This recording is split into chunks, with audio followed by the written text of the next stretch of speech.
Hema's cooking channel ಕಡೆಯಿಂದ ಎಲ್ರಿಗೂ ನಮಸ್ಕಾರ. ಇವತ್ತು ನಾನು ನಿಮಗೆ ನುಗ್ಗೆ ಸೊಪ್ಪಿನ ಪಪ್ಪು ಸಾರು ಮಾಡೋದು ಹೇಗೆ ಅಂತ ತೋರಿಸ್ಕೊಡ್ತಾ ಇದ್ದೀನಿ. ನುಗ್ಗೆ ಸೊಪ್ಪಲ್ಲಿ ನಾವು ಸುಮಾರು ವೆರೈಟಿ ಮಾಡ್ತೀವಿ. ನುಗ್ಗೆ ಸೊಪ್ಪು ಹಾಕಿ ಮೊಟ್ಟೆ ಪಲ್ಯ, ನುಗ್ಗೆ ಸೊಪ್ಪಿನ ಉಪ್ಸಾರು, ಬಸ್ಸಾರು, ಹೀಗೆ ಸುಮಾರು ವೆರೈಟಿಗಳನ್ನ ಮಾಡ್ತೀವಿ. ಅದರಲ್ಲಿ ಇದು ಒಂದು ಆಂಧ್ರ ಶೈಲಿಯ ನುಗ್ಗೆ ಸೊಪ್ಪಿನ ಪಪ್ಪು. ಬಿಸಿ ಅನ್ನದ ಜೊತೆ ಸ್ವಲ್ಪ ತುಪ್ಪ ಹಾಕ್ಕೊಂಡು ತಿಂದರೆ ತುಂಬ ರುಚಿಯಾಗಿರುತ್ತೆ. ಬನ್ನಿ ಹಾಗಿದ್ರೆ ಇದನ್ನು ಮಾಡೋದು ಹೇಗೆ ಅಂತ ನೋಡೋಣ. ಅದಕ್ಕೂ ಮುಂಚೆ ನೀವು ನನ್ನ ಚಾನಲ್ಗೆ ಹೊಸಬರಾಗಿದ್ದರೆ ದಯವಿಟ್ಟು ಸಬ್ಸ್ಕ್ರೈಬ್ ಮಾಡ್ಕೊಳ್ಳಿ. ಇದಕ್ಕೇನೇನು ಬೇಕಂತ ನೋಡೋಣ. ಈಗ ಇದಕ್ಕೆ 2 ಟೊಮೆಟೊ ಹಣ್ಣು, 1 ಈರುಳ್ಳಿ, ಹಾಗೆ 1 ಸಣ್ಣ ಕಪ್ಪಷ್ಟು ತೊಗರಿಬೇಳೆನ ತೊಗೊಂಡಿದ್ದೀನಿ. ಜೊತೆಗೆ ಬೆಳ್ಳುಳ್ಳಿ ಪ್ರಮಾಣ ಇದರಲ್ಲಿ ಸ್ವಲ್ಪ ಜಾಸ್ತಿ ಬೇಕಾಗುತ್ತೆ.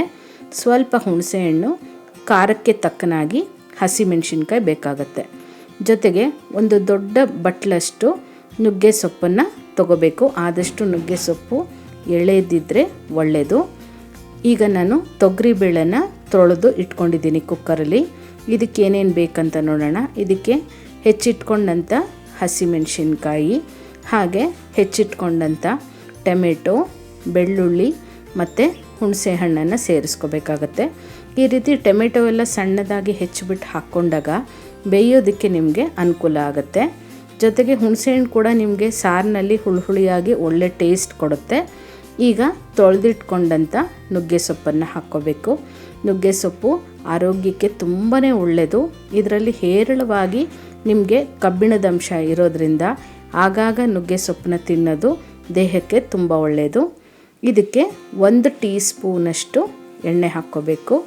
ಅರ್ಧ ಸ್ಪೂನಷ್ಟು ಅರಿಶಿನ ಹಾಕ್ಕೊಂಡು ಈ ಸೊಪ್ಪು ಬೇಳೆ ಮುಳುಗುವಷ್ಟು, ಅಂದರೆ 1 ಅರ್ಧ ಬಟ್ಲಷ್ಟು ನೀರನ್ನು ಹಾಕ್ಕೊಂಡ್ರೆ ಸಾಕು. ಈಗ ಇದನ್ನು ಮಿನಿಮಮ್ 3 ರಿಂದ 4 ಕೂಗಾದರೂ ಕೂಗಿಸ್ಕೋಬೇಕಾಗತ್ತೆ. ಈ ಬೇಳೆ ಸೊಪ್ಪೆಲ್ಲ ಚೆನ್ನಾಗಿ ಬೆಂದು ಬಿಡಬೇಕು. ಆಗಲೇ ಈ ಪಪ್ಪು ಸಾರು ನಿಮಗೆ ಒಳ್ಳೆ ಟೇಸ್ಟನ್ನು ಕೊಡೋದು. ಹಾಗಾಗಿ ಕುಕ್ಕರ್ ಲಿಡ್ನ ಕ್ಲೋಸ್ ಮಾಡಿ ಸುಮಾರು 3 ರಿಂದ 4 ವಿಸಿಲಷ್ಟು ಇದನ್ನು ಕೂಗಿಸ್ಕೋಬೇಕು. ನಾನು ಇದೇ ರೀತಿ ಪಾಲಕ್ ಹಾಕಿ, ಮೆಂತ್ಯ ಹಾಕಿ ಪಪ್ಗಳನ್ನ ಕೂಡ ಮಾಡಿ ತೋರಿಸಿದ್ದೀನಿ.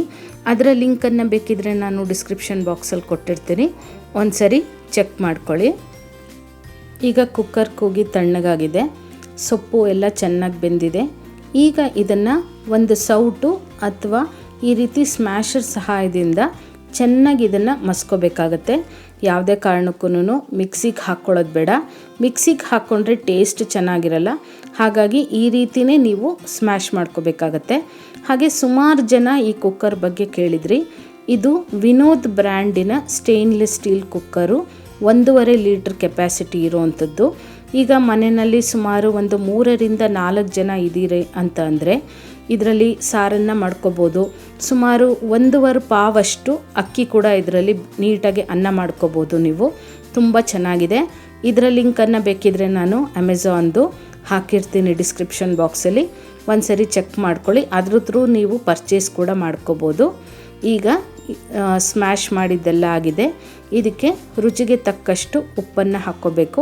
ಹಾಗೆ ನಾನು ಸ್ವಲ್ಪ ಈ ಮಸಿಯೋದಕ್ಕೂ ಮುಂಚೆ ಅದರಲ್ಲಿದ್ದಂಥ ಎಕ್ಸ್ಟ್ರಾ ನೀರನ್ನ ತೆಗೆದಿಟ್ಕೊಂಡಿದ್ದೆ, ಅದನ್ನು ಈಗ ಸೇರಿಸ್ಕೊಂಡಿದ್ದೀನಿ. ಹಾಗೆ ಕನ್ಸಿಸ್ಟೆನ್ಸಿ ನೋಡಿಕೊಂಡು ನೀವು ಇದಕ್ಕೆ ನೀರನ್ನು ಸೇರಿಸ್ಕೋಬೇಕಾಗತ್ತೆ. ಈ ಸಾರು ಆದಷ್ಟು ಗಟ್ಟಿ ಇದ್ರೇ ಒಳ್ಳೆಯದು, ತೆಳ್ಳಗೆ ಬೇಡ. ಹಾಗಾಗಿ ಇಷ್ಟು ಕನ್ಸಿಸ್ಟೆನ್ಸಿ ಇದ್ದರೆ ನಿಮಗೆ ಸಾಕಾಗತ್ತೆ. ಈಗ ನೋಡಿ ಸಾರು ರೆಡಿಯಾಗಿದೆ. ಇದನ್ನು ಕುದಿಯೋದಕ್ಕೆ ಇಡೋಣ. ಇದು ಕುದಿಯೋ ಅಷ್ಟರಲ್ಲಿ ಒಂದು ಒಗ್ಗರಣೆ ರೆಡಿ ಮಾಡ್ಕೊಳ್ಳೋಣ. ಈಗ ಒಗ್ಗರಣೆ ಪಾತ್ರೆಯನ್ನು ಬಿಸಿಗಿಟ್ಟು ಅದಕ್ಕೆ ಸುಮಾರು 1 ಟೇಬಲ್ ಸ್ಪೂನಷ್ಟು ಎಣ್ಣೆ ಹಾಕ್ಕೊಂಡು, ಎಣ್ಣೆ ಕಾದ ನಂತರ ಸಾಸಿವೆ ಹಾಕ್ಕೋಬೇಕು. ಸಾಸಿವೆ ಸ್ವಲ್ಪ ಸಿಡಿತಾ ಇದ್ದಂಗೆ ಒಣಮೆಣಸಿನ್ಕಾಯಿ ಹಾಗೆ ಕರಿಬೇವನ್ನ ಹಾಕ್ಕೋಬೇಕು. ಈ ಸ್ವಲ್ಪ ಫ್ರೈ ಆಗ್ತಾ ಇದ್ದಂಗೆ 1 ಹೆಚ್ಚಿಟ್ಕೊಂಡಂಥ ಈರುಳ್ಳಿನ ಹಾಕ್ಕೊಂಡು ಫ್ರೈ ಮಾಡ್ಕೋಬೇಕು. ಈರುಳ್ಳಿ ನಿಮಗೆ ಈ ರೀತಿ ಫ್ರೈ ಮಾಡಿ ಹಾಕೋದು ಇಷ್ಟ ಇಲ್ಲ ಅಂದರೆ, ಈಗ ನಾವು ಟೊಮೆಟೊ ಎಲ್ಲ ಬೇಯಕ್ಕೆ ಹಾಕಿದ್ವಲ್ಲ, ಆ ಟೈಮ್ನಲ್ಲೇ ಕೂಡ ನೀವು ಈರುಳ್ಳಿನ ಕೂಡ ಜೊತೆಗೆ ಸೇರಿಸ್ಕೊಂಡು ಬೇಯಿಸ್ಕೋಬೋದು. ಇಲ್ಲಾಂದರೆ ಮಧ್ಯದಲ್ಲಿ ಸ್ವಲ್ಪ ಕ್ರಂಚಿಯಾಗಿ ಸಿಗಲಿ ಅನ್ನೋದಿದ್ರೆ ಒಗ್ಗರಣೆ ಕೂಡ ಹಾಕ್ಕೋಬೋದು. ಈಗ ಅರ್ಧ ಸ್ಪೂನಷ್ಟು ಹಿಂಗನ್ನು ಹಾಕ್ಕೊಂಡು ಮಿಕ್ಸ್ ಮಾಡಿಕೊಂಡು ಸ್ವಲ್ಪ ಫ್ರೈ ಮಾಡಿಕೊಂಡ್ರೆ ನಿಮಗೆ ಒಗ್ಗರಣೆ ರೆಡಿ ಆಯಿತು. ಈಗ ಈ ಈರುಳ್ಳಿನೂ ಕೂಡ ನೀವು ತುಂಬ ಬೇಯಿಸ್ಕೊಳ್ಳೋದು ಬೇಡ, ಸ್ವಲ್ಪ ಕ್ರಂಚಿಯಾಗಿದ್ದರೆ ಒಳ್ಳೆಯದು. ಈಗ ಇದನ್ನು ನಾವು ಸಾಂಬಾರೊಳಗೆ ಸೇರಿಸ್ಕೊಳ್ಳೋಣ. ನೋಡಿ, ಇಲ್ಲಿ ಸಾರು ಕೂಡ ಕುದೀತಾ ಇದೆ. ಇದಕ್ಕೆ ಈ ಒಗ್ಗರಣೆನ ಹಾಕ್ಕೊಳ್ಳೋಣ. ಒಗ್ಗರಣೆನ ಸೇರಿಸ್ಕೊಂಡು ಒಂದು 2 ನಿಮಿಷ ಕುದಿಸ್ಕೊಂಡ್ರೆ ನಿಮಗೆ ಬಿಸಿ ಬಿಸಿಯಾದಂಥ ನುಗ್ಗೆ ಸೊಪ್ಪಿನ ಪಪ್ಪು ಸಾರು ರೆಡಿಯಾಗುತ್ತೆ.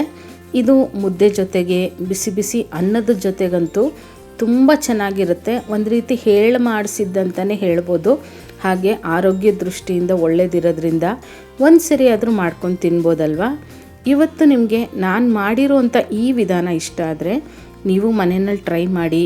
ಗೊತ್ತಲ್ಲ ಹೇಗೆ ಬಂತು ಅಂತ ಕಮೆಂಟ್ ಮೂಲಕ ಖಂಡಿತ ತಿಳಿಸಿ. ಮತ್ತಷ್ಟು ಈಸಿಯಾದಂಥ ರೆಸಿಪೀಸ್ಗಾಗಿ ಹಾಗೆ ಟಿಪ್ಸ್ಗಾಗಿ ಹೇಮಾಸ್ ಕುಕಿಂಗ್ ಚಾನೆಲ್ನ ಮರೆದೇ ಸಬ್ಸ್ಕ್ರೈಬ್ ಮಾಡ್ಕೊಳ್ಳಿ. Thank you.